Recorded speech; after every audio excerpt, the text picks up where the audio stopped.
안녕하세요. 나는 변호사다 김세라 변호사입니다. 가압류나 가처분이 발령이 됐어요. 법원에서 채권자의 말을 믿고 가압류나 가처분 결정을 내려줬어요. 그런데 채무자 입장에서 그것이 너무나 부당하고 잘못됐다고 느꼈을 때 채무자 입장에서 잘못된, 부당하게 발령된 가압류나 가처분을 없앨 수 있는 방법, 풀 수 있는 방법이 우리 민사집행법에 크게 두 가지예요.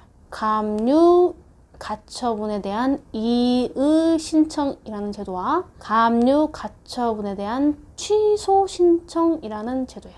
두 개가 본질은 가압류나 가처분, 잘못된 가압류나 가처분을 없애는 그런 채무자의 구제 수단이라는 점에서는 본질은 동일하지만 어떤 절차나 사유나 이런 것들이 살짝 차이가 있거든요. 그래서 오늘 설명할 것은 가압류 가처분에 대한 이의 신청이라는 제도예요. 크게 보면 이제 이의신청 사건의 구조, 이의신청에 대한 신청, 이의신청 사건에 대한 심리, 이의신청 사건에 대한 재판, 이렇게 크게 4가지 정도의 목차로 일반적인 교과서에는 서술을 해요. 오늘 저는 이제 그런 부분들을 교과서처럼 이렇게 나눠서 이론을 설명하듯이 하진 않고 좀 실무적인 내용을 좀 섞어서 좀 차분히 풀어가는 방법으로 한번 촬영을 해보겠습니다.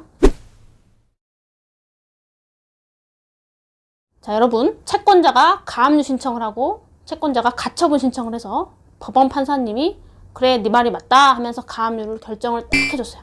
가처분 결정을 딱 해줬어요. 자, 채권자는 기분이 좋겠죠. 채권자는 더 이상 할 게 없을 거예요. 본안소송을 준비하겠죠. 채무자 입장에서는 이게 뭐야? 가처분이나 가압류가 발령될 때, 물론 이제 가처분 중에 일부는 예외지만 가압류를 기준으로 보면 가압류 사건이 진행되고 신청서가 들어가고 판사가 그 가압류를 명령하고 이런 절차들을 채무자에게 알려주지 않기 때문에 채무자는 아무것도 모르거든요. 아무것도 모르고 나중에 다 결정까지 나고 집행까지 된 다음에 그때서 알려줘요. 그러니까 한참 후에 일이 다 터지고 나서야 그때서 알게 되는 거죠. 그런 부당한 상태에서 채무자는 참을 수 없는 의문을 느끼겠죠. 특히 이제 부동산 가압류는 그래도 조금 덜한데 채권 가압류의 경우 사업하시는 분들 채권 가압류 되면요 난리 나요.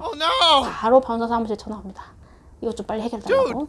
최근에도 그렇게 연락 오신 분들이 많이 있으셨어요. 이렇게 이제 가압류나 가처분이 인용이 돼가지고 채권자가 원하는 결과를 얻었을 때 그걸 불복하는 채무자 측 수단이 가압류 가처분에 대한 이의 신청이라는 거예요. 이 이의 신청은 이의 신청서라는 신청 서식에 맞춰서 접수를 해야 돼요. 종이로 내셔도 되고 요즘엔 다 전자소송이 되기 때문에 전자소송으로 내셔도 돼요. 편한 방법을 이용하시면 됩니다. 신청 취지하고 신청 이유를 잘 쓰셔야 되는데 지금 아마 자막으로 이의 신청 사건 신청 취지 쓰는 방법은 신청 취지 서식내가 아마 밑에 나가고 있을 거예요. 이런 것도 잘 보시고 기본적으로는 가압류 명령을 취소한다, 가압류 신청을 기각한다, 요 내용 2개가 들어가야 돼요. 이의 신청을 받아들여 주세요, 이의 신청을 인용한다, 이렇게 쓰면 절대 안 됩니다. 네, 하여튼 이의신청서 이렇게 쓰시고 이의신청서의 신청 이유는 왜 이렇게 이게 잘못된 건지를 쭉 논리적으로 서술하고 필요한 자료는 붙이면 돼요. 우리가 이런 가압류 가처분 이의신청 사건에서는 소명이라고 해요. 소명 방법. 그래서 소갑, 소을 이렇게 소갑 1호증, 소갑 2호증 이런 식으로 쭉쭉쭉 나갑니다. 그래서 잘 쓰시는 게 중요하겠죠. 그 다음에 이의신청을 하는데 법률상 그 시기에 기한에 제한이 없기 때문에 한참 지나고 가압류가 발령되고 한참이 지나고 나서도 그때도 가압류 이의신청 원칙적으로 할 수 있고 물론 가처분도 마찬가지예요. 가처분 이의신청도 마찬가지예요. 뭐 심지어 본안소송이 진행 중인데 한참 본안소송 진행하다가 갑자기 가압류 이의신청, 가처분 이의신청 들어가는 것도 원칙적으로 상관이 없어요. 물론 해당 가압류나 가처분이 유효하게 존재하고 그것을 취소하거나 변경할 만한 이익이 있는 동안이겠죠. 대부분의 경우는 그런 이익이 있기 때문에 의뢰인들한테 설명할 때는 이의신청은 아무 때나 해도 됩니다 이렇게 설명을 하는 거예요. 그 다음에 또 이제 우리가 가압류 가처분 취소 신청이라는 제도가 있다 했잖아요. 그것은 민사집행법에 사유를 정해놨어요.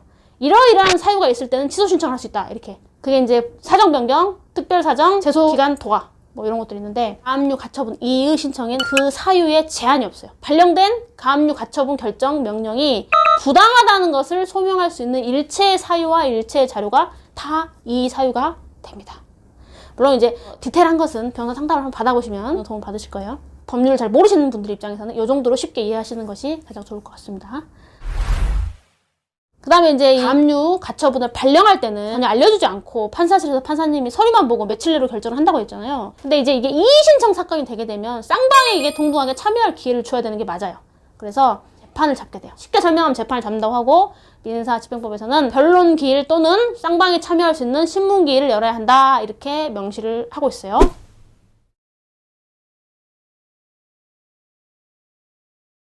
가압류 이의 신청, 가처분 이의 신청서를 딱 접수를 하면 빠르면 한 달, 늦어지면 뭐 두세 달 기다리면은 법원에서 신문기일 통지서나 변론기일 통지서가 날라와요. 언제 재판을 하니까 법원으로 나오세요. 여기서 이제 신문이 뭐냐, 변론이 뭐냐 쉽게 설명하면 재판을 하는구나. 판사님이 부르는구나. 판사님을 만나서 얘기할 수 있는 기회를 가지는구나. 내가 내고 싶은 자료를, 반박 자료를 낼 수 있는 기회를 충분히 가지고 내가 내는 반박 자료를 판사님이 다시 살펴보고 이게 가압류가 가처분이 잘못된 거 아닌가에 대한 고민을 할 수 있는 자리를 가지는구나 라고 생각을 하시면 돼요.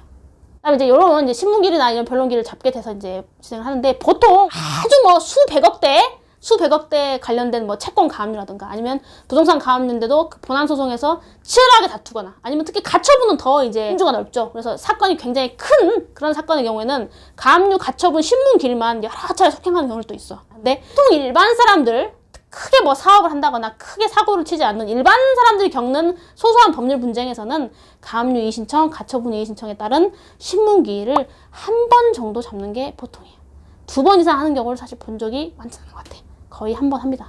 근데 문제는 재판, 민사 본안 소송의 재판일 때는 판사님이 변론을 종결하면서 알려줘요.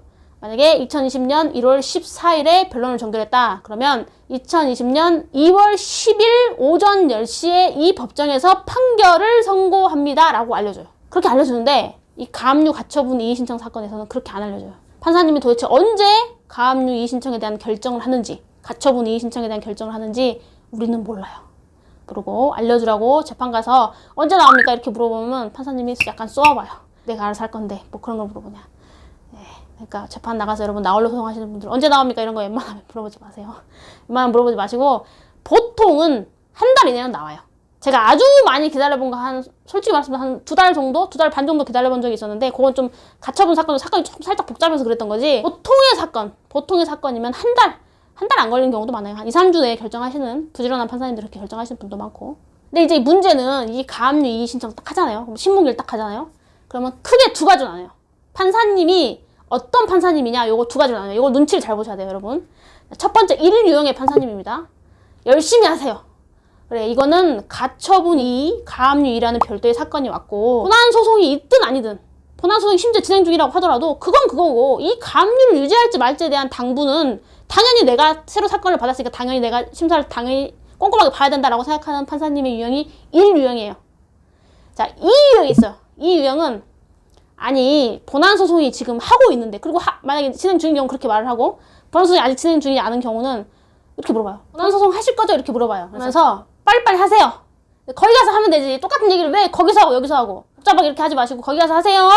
이렇게 딱 하고 신문 기일 딱 그냥 끝내버리고 10초 만에 끝내고 해당 본안 사건에 대한 판결이 나올 때까지 가처분 이의, 가압류 이의 사건에 대한 결정을 하지 않으셔요. 묵힙니다. 1년이 가도 2년이 가도 묵혀요. 저는 심지어 본안 소송이 이제 항소, 상고까지 갈 거예요. 그럼 몇 년 민사사건은 한 3년, 4년 이렇게 훅 간단 말이에요. 그 기간 동안 아예 그거를 신문기일 한 번 하고 가압류 이의 신청에 대한 결정을 하지 않으시는 판사님도 봤어요. 제가 또 이렇게 여기서 이런다고 또 누구 판사 욕한다 그런 건 아니겠죠. 이제 여러분한테 도움을 드리기 위해서 이제 현실을 설명드리는 건데, 자, 아까 1, 2유형 있다 했죠. 1, 2유형. 2유형의 판사. 실제 어디가 더 많겠어요, 여러분?